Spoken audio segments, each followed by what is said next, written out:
മതപീഡനങ്ങളുടെ കറുത്ത നാളുകളിൽ ലോകത്തെ വിറപ്പിച്ച കമ്മ്യൂണിസ്റ്റ് തോക്കുകളെ വിശ്വാസത്തിന്റെ കരുത്തുകൊണ്ട് നേരിട്ട 10 വയസ്സുകാരി ലീയുടെ ജീവിതം ഇപ്പോഴും എല്ലാവർക്കും പ്രചോദനമാണ്. സക്രാരിയിൽ നിന്ന് വലിച്ചെറിയപ്പെട്ട ദിവ്യകാരുണ്യത്തെ സ്വന്തം ജീവൻ നൽകി സംരക്ഷിച്ച ഈ കൊച്ചു പെൺകുട്ടി കത്തോലിക്ക സഭയിലെ ഏറ്റവും വലിയ ആത്മീയ വിസ്മയങ്ങളിലൊന്നായി ഇന്നും നിലകൊള്ളുന്നു. 1950കളിൽ ചൈനയിൽ കമ്മ്യൂണിസ്റ്റ് ഭരണകൂടം മതപ്രവർത്തനങ്ങൾക്ക് നിരോധനം ഏർപ്പെടുത്തിയ കാലത്താണ് ഈ നടുക്കുന്ന സംഭവം നടക്കുന്നത്. 1953 മെയ് മാസത്തിൽ തൻ്റെ ആദ്യ കുർബാന സ്വീകരിച്ച ലീ, എൻ്റെ ആത്മാവ് ജീവിക്കാനായി ആത്മീയ ഭക്ഷണം എനിക്കെന്നും നൽകണമേ എന്ന് ഈശോയോട് പ്രാർത്ഥിച്ചിരുന്നു.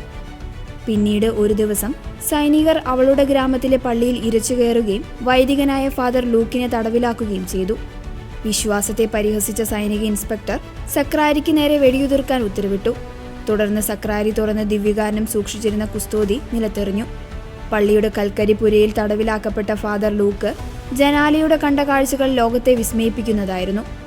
സൈനികരുടെ കണ്ണുവെട്ടിച്ച് ഓരോ രാത്രിയും ലീ പള്ളിയിൽ പ്രവേശിച്ചു. തറയിൽ വീണുകിടക്കുന്ന തിരുവോസ്തിക്ക് മുന്നിൽ അവൾ 1 മണിക്കൂർ മുട്ടുകുത്തി നിന്ന് തിരുമണിക്കൂർ ആരാധന നടത്തി.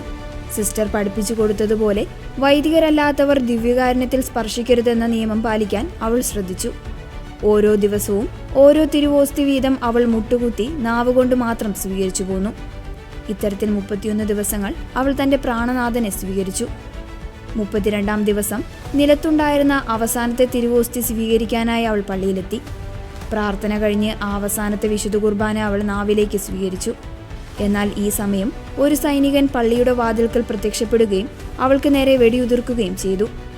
വെടിയേറ്റു വീണ ലീ മാരകമായ വേദനകൾക്കിടയിലും ഇഴഞ്ഞു നീങ്ങി അവസാന തിരുവോസ്തിയും പൂർണ്ണമായും ഉൾക്കൊണ്ടുവെന്ന് ഉറപ്പാക്കി. ആ പള്ളിമുറ്റത്ത് വെച്ച് അവൾ തൻ്റെ അവസാന ശ്വാസമെടുത്തു. തൻ്റെ ദൈവത്തെ അവഹേളനത്തിന് വിട്ടുകൊടുക്കാതെ അവൾ ജീവൻ വെടിഞ്ഞു. പിന്നീട് സ്വതന്ത്രനായ ഫാദർ ലൂക്കിലൂടെയാണ് ഈ വിവരം ലോകമറിഞ്ഞത്. ഈ സംഭവകഥ പ്രശസ്ത അമേരിക്കൻ ബിഷപ്പായിരുന്ന ഫുൾട്ടൺ ജേഷനെ ആഴത്തിൽ സ്വാധീനിച്ചു. ഒരു പിഞ്ചുകുട്ടി ദിവ്യകാരുണ്യത്തിനായി ഇത്രയധികം ത്യാഗം സഹിച്ചെങ്കിൽ ഒരു വൈദികനായ താൻ അതിലേറെ ദൈവത്തെ സ്നേഹിക്കണമെന്ന് അദ്ദേഹം ഉറച്ചു വിശ്വസിച്ചു. തൻ്റെ ആത്മകഥയിൽ ബിഷപ്പ് ഷീൻ സാക്ഷ്യപ്പെടുത്തുന്നത് ലീ എന്ന പെൺകുട്ടിയാണ് തൻ്റെ ജീവിതത്തിൽ എല്ലാ ദിവസവും 1 മണിക്കൂർ ദിവ്യകാരുണ്യ ആരാധന നടത്താൻ പ്രചോദനമായതെന്നാണ്. ഇന്നും ലോകമെമ്പാടുമുള്ള സൺഡേ സ്കൂൾ കുട്ടികൾക്കും യുവജനങ്ങൾക്കും വിശ്വാസത്തിൻ്റെ വലിയൊരു പാഠപുസ്തകമായി കുഞ്ഞു ലീ നിലകൊള്ളുന്നു.